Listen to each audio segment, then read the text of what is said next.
Hello and welcome to another lecture on ethical issues in journalism.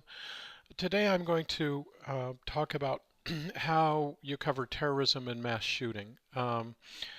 These can apply to a variety of issues, mainly dealing with major events in law enforcement, but they take a slightly different turn when it deals with mass shootings. Now, it's entirely likely that you can go an entire career without covering a story like this.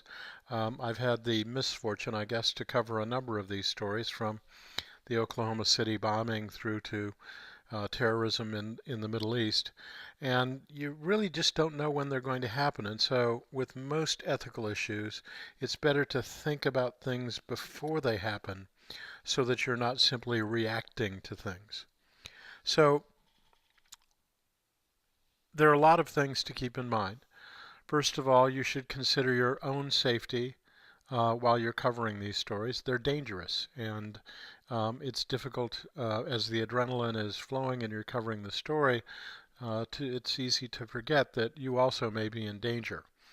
You need to assume that the crime scene is active, um, and you need to make sure that you have um, some coverage plans if the shooter or shooters remain at large. That may change, if there's a hostage situation, that's going to be different than, and the shooter is inside surrounded by police officers. It's going to change if that shooter gets away and is in a neighborhood and putting others in harm's way. You need to keep to the facts as much as you can. In situations like this, the facts can be elusive. You have a lot of rumors going about. You have witnesses. Witnesses can be useful, but it depends on where they're situated. They may see things in an entirely different in an entirely different way depending upon where they're standing.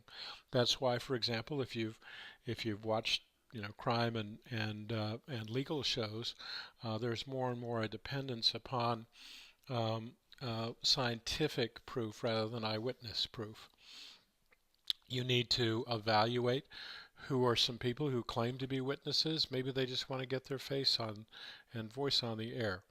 Do not assume that anyone willing to talk with a journalist is telling the truth. Okay?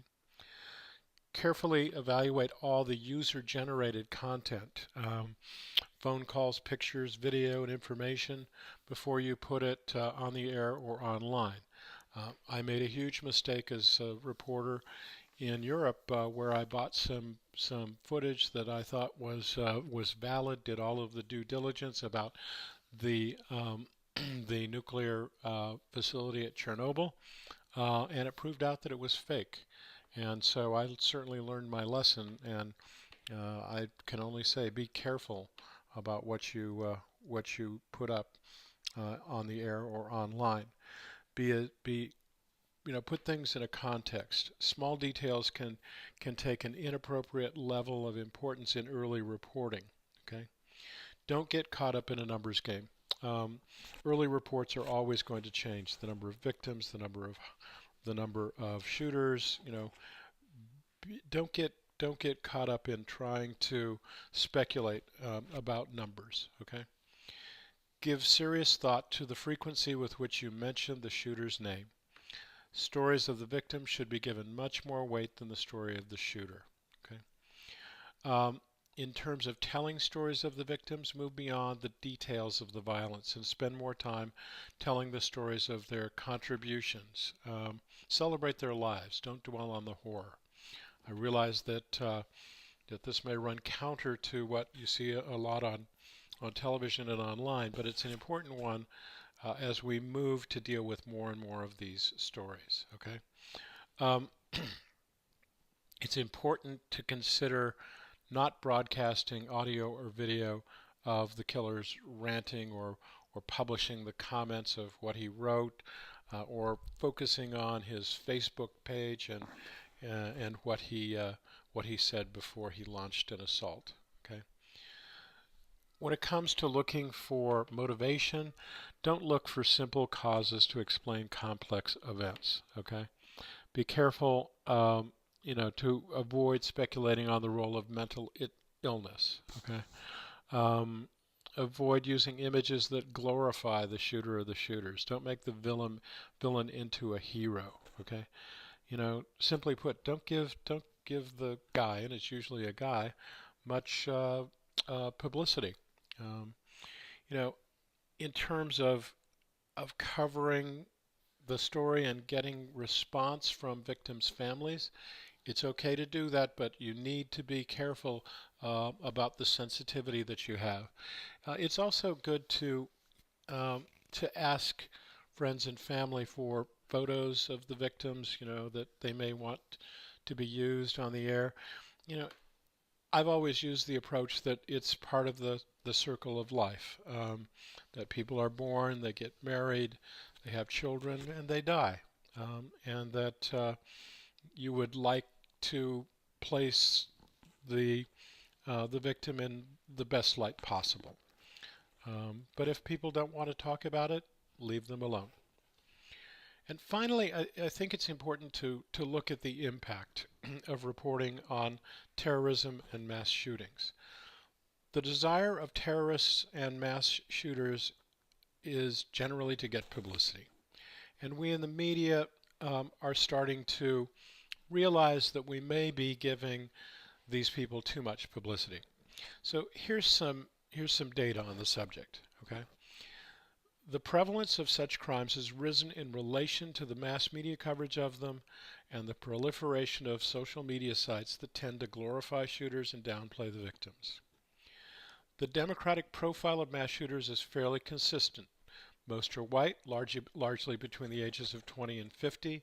They tend to see themselves as victims of injustice, and they share a belief that they have been cheated out of their rightful dominant place as white middle class males. A trait among many profiles of mass shooters is their desire for fame. Okay?